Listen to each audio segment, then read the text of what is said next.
अण्णा, केजरीवाल हे तुमच्या सोबत होते, काम करत होते, तुम्ही स्वतः त्यांना प्रत्यक्ष या सगळ्या संदर्भात पाहिलेलं आहे. नंतर जी ताटतूट झालेली पाहिली, जसं तुम्ही मगाशी म्हणालात की काही गोष्टी अशा आहेत की ज्या खटकणाऱ्या आहेत, तुम्ही सुद्धा स्वतः या सगळ्या दरम्यान आवाहन केलेलं होतं की जनतेनं डोकं शाबूत ठेवून मतदान केलं पाहिजे.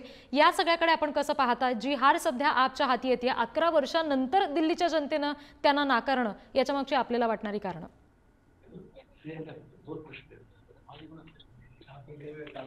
नाकारण्याचं कारण हे आहे की पहिलं सुरुवातीला समाज आणि देश असं डोळ्यावरती चित्र सुरू झालं, त्यामुळे लोकांचा विश्वास होता.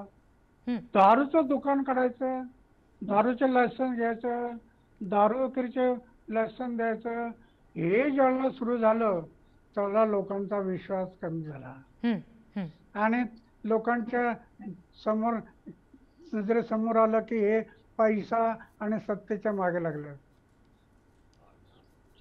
पैसा आणि सत्ता याच्या पाठीमागे न लागता समाज आणि देश हे डोळ्यासमोर ठेवलं असतं तर वाताहत झाले नसते. अण्णा, आता सध्या दिल्लीमध्ये जो काही जनतेनं कौल दिलेला आहे, भाजपच्या बाजूने स्पष्ट कौल आपल्याला दिसतोय.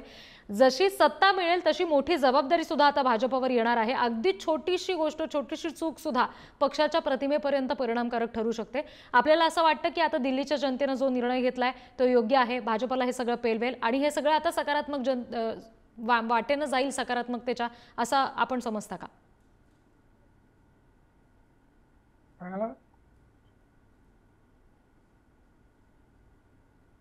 काय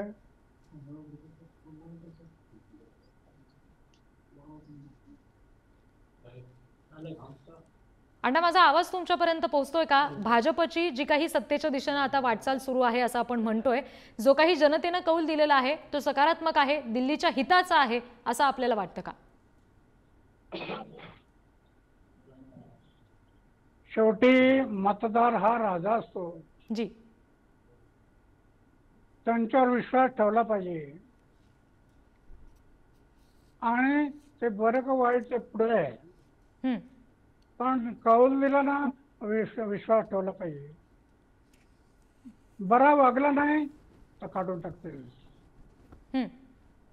बरा वागला नसेल त्याला जाऊ म्हणतील, पण जनतेला दिलेला कौल मानावा लागेल. जी अण्णा, या सगळ्या संदर्भामध्ये मागच्या काही दिवसामध्ये सातत्यानं आपण केजरीवाल किंवा या आम आदमी पक्षाच्या संदर्भात, त्यांच्या सगळ्या दिल्लीतल्या कारभारासंदर्भात काही खटकलेल्या गोष्टी अगदी स्पष्टपणे बोलून दाखवल्या. भाजप बाबतीत आपल्याकडून तसं कधी वक्तव्य झालेलं दिसलं नाही.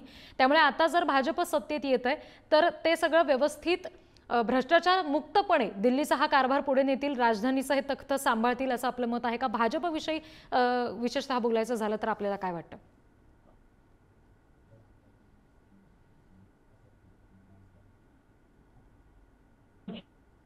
भारत करायचा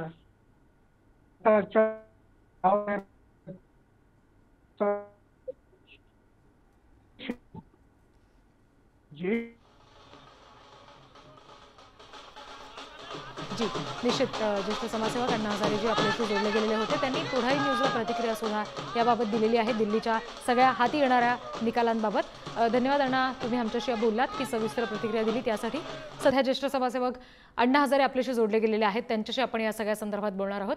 अण्णा, पहिलाच हा निकाल हाती येतोय स्पष्टपणे असं म्हणता येईल. सिसोदिया यांचा पराभव झालेला आहे, आप पूर्णपणे पराभवाच्या छायेत दिसतंय.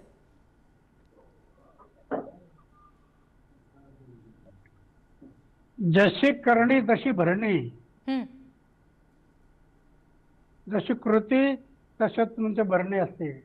मी माझ्या आयुष्यात 90 वर्ष झाले, अजून जीवनात थोडा सुद्धा दाग नाही, थोडासा दाग, शुद्ध जीवन, निष्कलंक जीवनात त्याग आणि अपमान पचवण्याची शक्ती समाज आणि देश डोळ्यासमोर ठेवायला पाहिजे. यांच्या डोक्यात ज्यावेळेस दारू शिरली आणि तिथून मग यांचा राज सुरुवात झाला, सगळे विचार बदलले.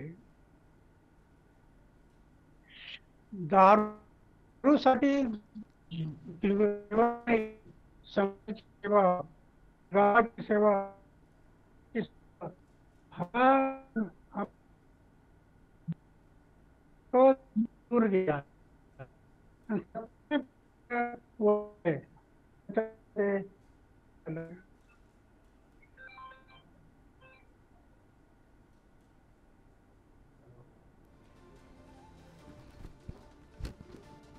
जी निश्चित. अण्णा हजारे जी आपल्यासोबत होते, ज्यांनी ही सगळी प्रतिक्रिया पुढारी न्यूजशी बोलताना दिली. आपण नुकतंच बघितलं, जशी करणी तशी भरणी असं ते म्हणाले.